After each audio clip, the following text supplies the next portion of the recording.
ब्रजभूषण जी और पंडित जी की कॉलोनी में कुछ काम चल रहा है। कॉलोनी की रोड्स बरसात में खराब हो गई थी। जगह जगह गड्ढे हो गए थे, जिसकी वजह से एक्सीडेंट का डर बना हुआ था और धूल भी बहुत उड़ रही थी। रेजिडेंट वेलफेयर एसोसिएशन ने किसी तरह इन रोड्स के लिए फंड अप्रूव करवाया था। आज पंडित जी के घर के आगे वाली रोड बन रही थी। काम करने वाले मजदूर सुबह 8 बजे आ गए थे। उनके साथ कुछ औरतें भी थीं और 3 छोटे छोटे बच्चे भी थे। उन औरत मजदूरों ने अपने बच्चों को एक पेड़ की छांव में एक पुरानी चादर बिछाकर बिठा दिया था। सरला जी ने उन्हें बाहर सड़क पर बैठे देखा तो वे उन्हें अंदर बुला लाईं और उन्हें अपने बरामदे में बिठा दिया। उन्होंने बच्चों को बिस्किट और फल खाने को दिए। बच्चे बहुत खुश लग रहे थे। पंडित जी ने अपने बरामदे में ही एक बड़े बर्तन में पानी रख दिया था कि मजदूरों में जिसे भी पानी की जरूरत हो वो वहां से ले सकते हैं।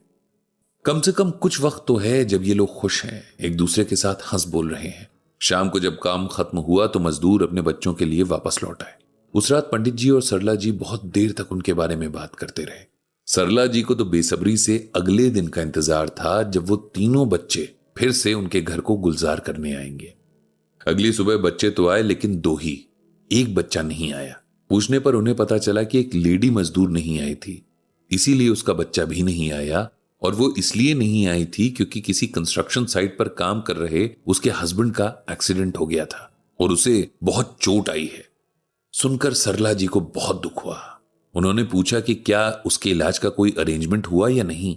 तब मजदूरों ने बताया कि उसे गवर्नमेंट हॉस्पिटल ले जाया गया है, लेकिन वहां इलाज की ज्यादा फैसिलिटीज नहीं है और कंस्ट्रक्शन साइट का सुपरवाइजर उसे प्राइवेट हॉस्पिटल लेकर नहीं जाएगा।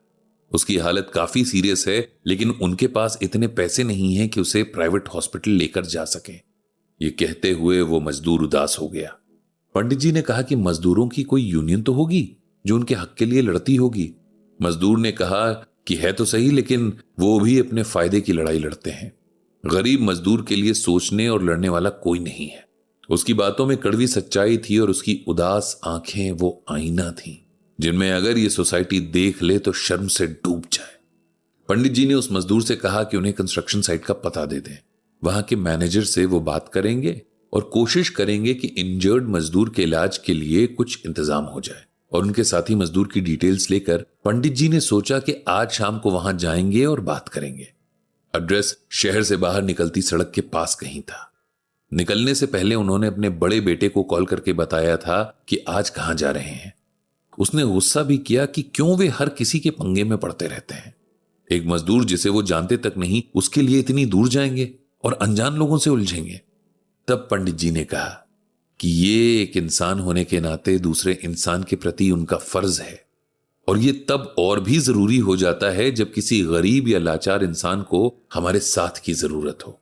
कंस्ट्रक्शन साइट पहुंचकर पंडित जी ने देखा कि कोई बहुत बड़ा हाउसिंग प्रोजेक्ट था जिस पर काम चल रहा था।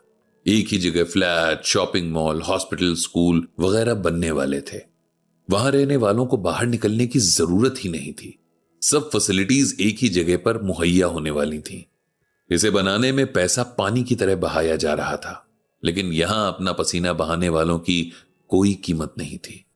पंडित जी ने मन में सोचा कि इंसान कितना स्वार्थी हो गया है कि उसे अपने आगे किसी का सुख दुख नजर ही नहीं आता। साइट की शुरुआत में ही ऑफिस बने थे। वहां जाकर उन्होंने मैनेजर आकाश के बारे में पूछा तो उन्हें 5 मिनट वेट करने के लिए कहा गया। पंडित जी वहां बैठकर वेट करने लगे। अभी 2 ही मिनट बीते होंगे कि मैनेजर आ गया और पंडित जी को अपने साथ अपने कैबिन में ले गया। आकाश लगभग 40 साल का था, बहुत हम्बल इंसान। पंडित जी ने अपना इंट्रोडक्शन देते हुए अपने आने की वजह बताई। आकाश ने कहा कि वो इस बारे में जानता है। जिस मजदूर किशन की बात पंडित जी कर रहे हैं, उसे चोट लगने पर आकाश ही अपनी गाड़ी से हॉस्पिटल लेकर गया था।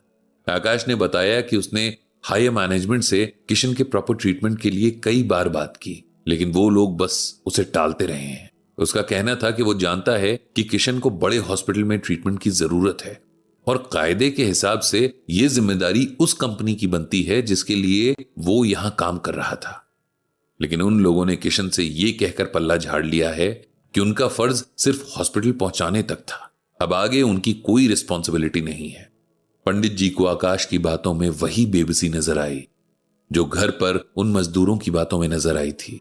उन्होंने सोचा कि आकाश भी इसमें क्या कर सकता है। उसके बस में जो था सो उसने कर दिया था। आकाश ने तो अपना काम कर दिया था, पर अब पंडित जी को अपना काम करना था।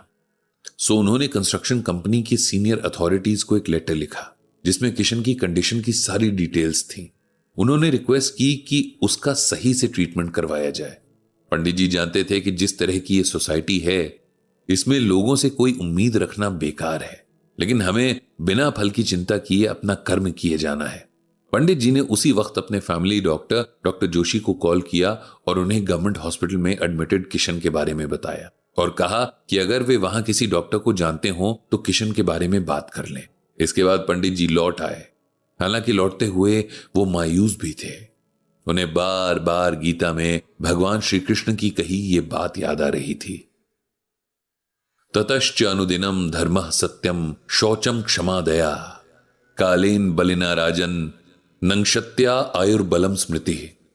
इस श्लोक में भगवान श्री कृष्ण अर्जुन को कलयुग के बारे में बता रहे हैं कि कलयुग में धर्म, सच बोलना, स्वच्छता मतलब सफाई, सहिष्णुता मतलब एम्पथी, दया, आयु, शारीरिक शक्ति और याददाश्त सभी दिन ब दिन घटती जाएगी। आज ये सभी बातें एकदम सच साबित हो रही हैं। इंसान अपना धर्म भूल गए हैं, सच बोलने वाले बहुत कम रह गए हैं, किसी के प्रति दया दिखाना कमजोरी माना जाएगा। यही सब सोचते हुए पंडित जी अपने घर पहुंच गए। सरला जी उनका घर के बाहर ही इंतजार कर रही थी। पंडित जी ने उन्हें बताया कि उनके जाने का कुछ खास फायदा हुआ नहीं। सरला जी ने उनसे कहा कि मिलकर कोई और रास्ता तलाश कर लेंगे।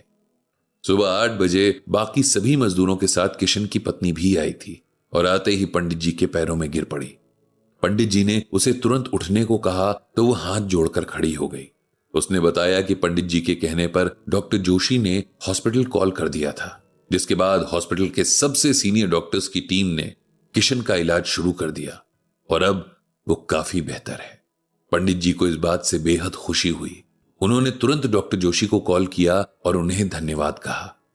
डॉक्टर जोशी ने कहा कि फिलहाल किशन स्टेबल है और अगर आगे कोई और जरूरत भी होगी तो वे मदद कर देंगे। इस बात से पंडित जी को बहुत खुशी हुई। सब मजदूर सड़क बनाने के काम पर थे और उनके बच्चे पंडित जी के बारामदे में खेल रहे थे। सरला जी तो उनके साथ जैसे बच्ची ही बन गई थी। उन्हें ऐसे देखकर पंडित जी को बहुत मजा आ रहा था। उन्होंने भगवान श्री कृष्ण को धन्यवाद कहा, जिनकी प्रेरणा से लोग अच्छे कर्म करते हैं। उन्होंने मन ही मन भगवान श्री कृष्ण से सबको सद्बुद्धि देने की प्रार्थना की।